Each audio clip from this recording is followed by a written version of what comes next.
Hai, kembali lagi bersama dengan Timothy Athanasios, masih di Double Dose, masih membangun spiritualitas sehari-hari di tengah dunia yang bergerak terlalu sibuk ini.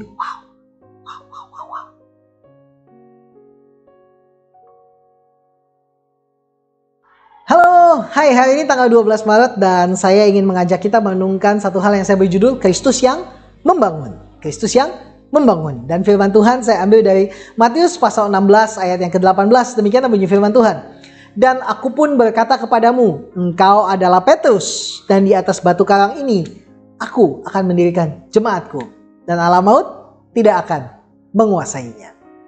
Nah, sebagai hamba Tuhan, saya bangga melihat bagaimana gereja telah berjalan sedemikian jauh dan sudah mengusahakan yang terbaik.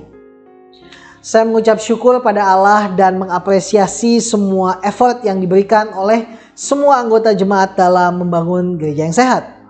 Gereja didirikan bukan karena kekuatan manusia, melainkan berdasarkan pengakuan iman Petrus. Engkau adalah Mesias ya Kristus, anak Allah yang hidup. Bandingkan Matius pasal 16 ayat yang ke-16. Gereja bertahan juga bukan karena kekuatan manusia, bukan karena gereja punya power, bukan karena gereja punya uang, melainkan berdasarkan janji Kristus sendiri bahwa alam maut tidak akan menguasainya. No. Jadi Anda lihat, berdirinya dan bertahannya gereja ditopang oleh kuasa ilahi. Itu artinya gereja tidak perlu takut gagal selagi gereja terus memperbaiki diri dalam mengarungi zaman. Rombaklah apa yang perlu dirombak. Jangan pernah takut mengusik kenyamanan demi kebenaran. Sekali lagi, jangan pernah takut mengusik kenyamanan demi kebenaran. Rasul Paulus menyebutnya pembaharuan budi. Bandingkan Roma pasal 12 ayat yang kedua. Kata pembaharuan di situ dalam bahasa Yunani berarti perombakan. Dan itu artinya selalu ada ruang untuk perbaikan.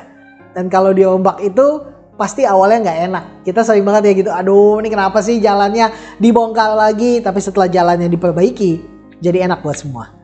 Membangun dan memperbaiki adalah pekerjaan kontinu di dalam gereja. Jangan khawatir gagal, terus membangun, terus memperbaiki, terus membangun, terus memperbaiki. Kristus menjamin gerejanya supaya gereja setia menjawab panggilannya. Keren ya? Kristus menjamin gerejanya supaya gereja setia menjawab panggilannya. Set the river to the seeker. Does one really have to fret about enlightenment?